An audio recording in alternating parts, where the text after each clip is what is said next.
Hello everybody, my name is Tapio Friberg and I'm a machine learning engineer. This right here, this is illustration done by Hans Moravec, being adapted by Max Tegmark. And it's a thought experiment, or it's an analog called Landscape of Human Competence. And the idea of the landscape of human competence is to display the different skills that humans have as mountainous terrain. So you have hills and you have plains, you have hills and you have mountains. And then there's water, and the water represents the level at which computers are currently in doing that task. So as you can see, this is from 2017 and it's from a printed book, so it is already ancient history. But in this image you can see that there is the lowlands, and in the lowlands you have skills such as arithmetic, which has been done by computers for in a superhuman level for a very long time. Chess, which nowadays if you win at chess against a computer, that's because the computer let you win.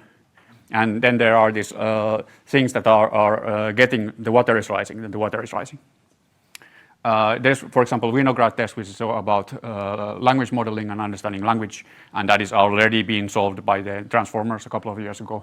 And then on the top of the mountains, you have these things like AI design and art, which funnily he thought that the art is something that the machines would never be able to do, or not be able to do in a very long time.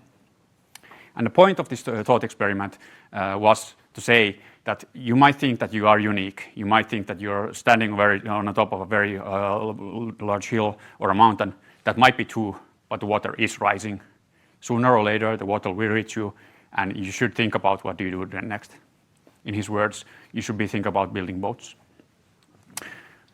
I wasn't invited here to talk about the end of the Anthropocene, but I was invited here to talk about startups.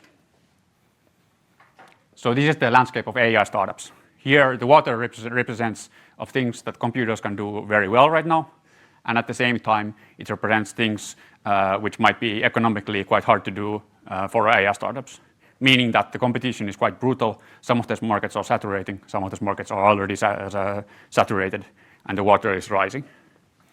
Don't get me wrong, if you are doing work on, for example, language modeling in English, it's never been so easy as now to do an application based on that. The problem is, of course, that everybody else is also doing those applications, so you're in a big hurry. And if you want to train the largest language model from scratch, we're talking about hundreds of millions in investment. The same thing about semantic segmentation. If I was working only in semantic segmentation for a company, I would be really stressed about every time Meta sends an email. Then there's this one red text that I didn't explain, synthetic aperture radar. So synthetic aperture radar, it's light on the edge of the water.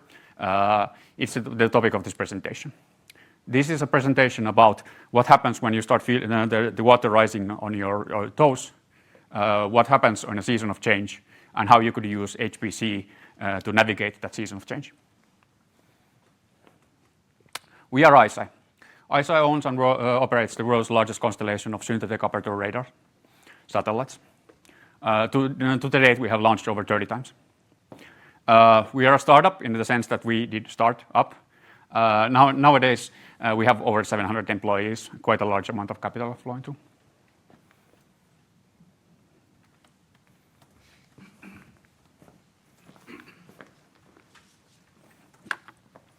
Synthetic aperture radar is a microwave remote sensing equipment. And microwave remote sensing, for the human eye, in the first look, it kind of looks like optical imagery. It really is not. The major difference is that it's an active instrument. You do not need the sun. You are the sun. You provide the source of illumination, so you can use it during the day or night. Also, due to the longer wavelengths, you can take these satellite images through clouds. So synthetic aperture radar has many analytical applications. Most of the economical niches of synthetic aperture radar that makes the most sense are situations where you cannot wait for an acquisition opportunity, but you have to guarantee that the acquisition happens. So you have to be able to guarantee that we will take an image from there tomorrow. Next slide, please. Of course, if you talk to a data scientist, everybody is going to say that their data is unique, their job is so hard, their data is so complex.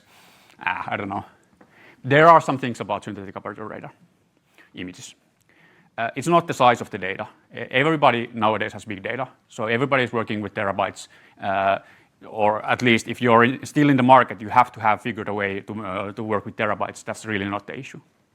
In the case of synthetic aperture radar, the issue is that it has a lot of kind of modalities or things happening in there that you do not see in optical images. Because of that, optical machine learning models are not working really well on that. So, for example, the dynamic range of these images can be ridiculous. You might have 5 or 6 orders of magnitude difference in backscatter, in calibrated backscatter intensity.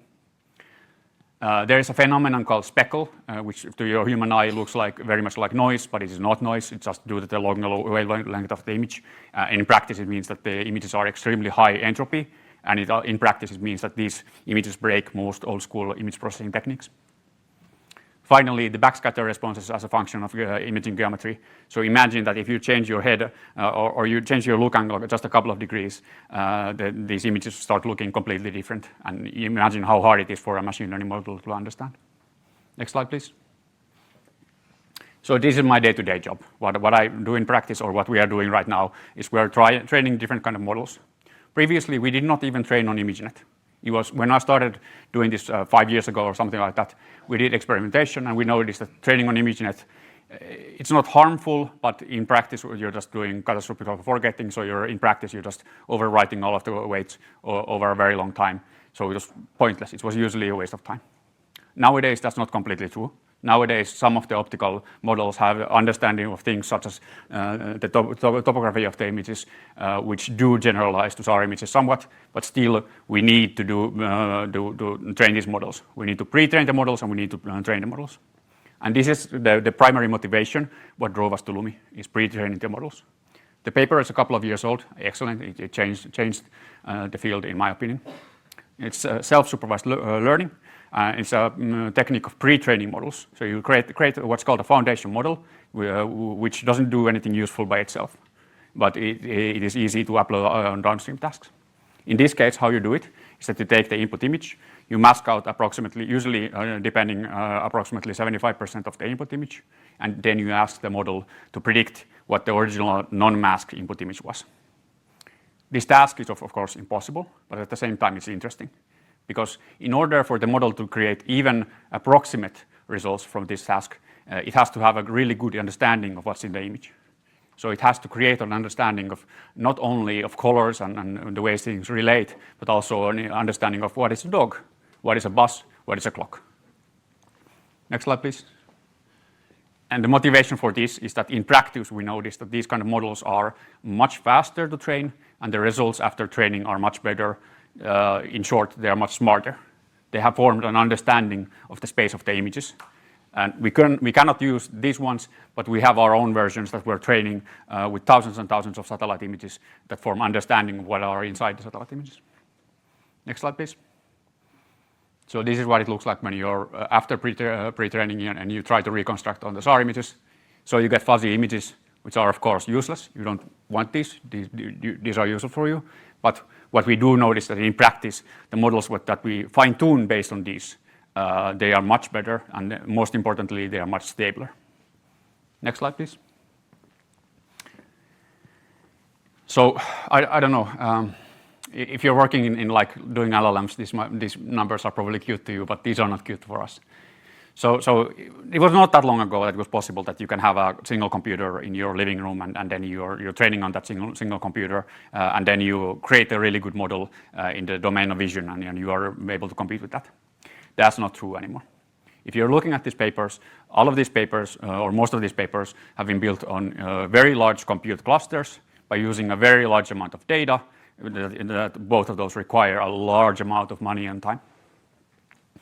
So 8 GPUs, billions of samples, and most importantly, if you're looking at those curves, they are saturating, yes, but they have not stopped. So you can train over this dataset for 1,600 epochs. 1,600 times you have shown it to the whole dataset, and it's still getting better. Next slide, please. What this means in practice, that machine learning, or not the whole field of machine learning, but computer vision is going the way of the large language models. In that sense, it is becoming winner takes it all, and it's becoming more about investment than about individual contributors figuring out really great things. Of course, you still have your rock stars, but you have to have the band playing. These numbers, previous slide, please. Yeah. So if you're looking at these numbers, these are not fully relevant because these are like frontier models. I'm not talking about frontier models, but they do illustrate the trend. Yes, it's true that compute is getting exponentially cheaper. At the same time, doing competitive models from scratch is getting exponentially more expensive in a rate that's getting more expensive faster. What it means that to be able to compete on the top level, you need to have more investment and more capital. Next slide, please. And now we're getting into the final slide and final results of everything that maybe most interesting stuff for you. We noticed this. We noticed this trend that suddenly we're going from a situation that we're paying some hundreds of dollars per decoder training, and we're going into situations that we're actually having to pay over $1,000 per decoder training. For us, it was not a situation that we're training on local computers and then we have to decide if we want to do HPC or if we want to do cloud. We were already cloud native. If you're in a situation that you have tens of thousands of satellite images going in, you have to do something like that. So we're cloud native from the beginning. But then we noticed that the trend was getting negative and we needed to start looking for options. I'm still a big fan of local development. So if you have like a GPU workstation in your office, those are still quite useful. Because over my years of experience in this job, I got the feeling that when you're training a model, and if you want to have the model and want to be something useful, you usually use some kind of model version system. And the model version system usually has a model iteration counter. And the iteration counter meaning that how many experiments have you done until you achieve this. So I noticed the trend. Usually when I have my first model that somehow works, is iteration counter 30 or 35. And usually when we have the model that goes into production, it's usually iteration counter 60 to 70. I feel that my job is to go through those iterations as fast as possible. I feel that HPC is a good tool for that.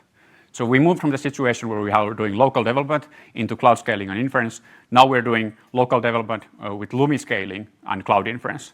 And LUMI scaling was an interesting thing for us because we did not see it coming. Previously, we were not looking into HPC because there is some the software complexity in there. The reliability isn't quite so high. But at the same time, we noticed that the cost of investment of going in there was getting much cheaper. And once you got in there, you get access to much power and attractive attributes of that. Meaning that, for example, we didn't understand that if you have terabytes of data, pulling in those terabytes of data into a cloud instance might start to become a bottleneck for you. But that's true.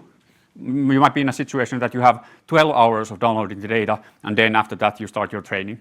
And either you persist the data on another cloud instance, which is extremely expensive, or you have to pay that overhead cost in both time and compute, because all of the 12 hours that you're using, you're paying for the compute time also.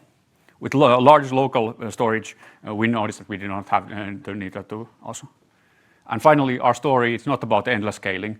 Of course, you can use a lot more GPUs in this kind of work, but in my kind of work, honestly, I don't need it yet.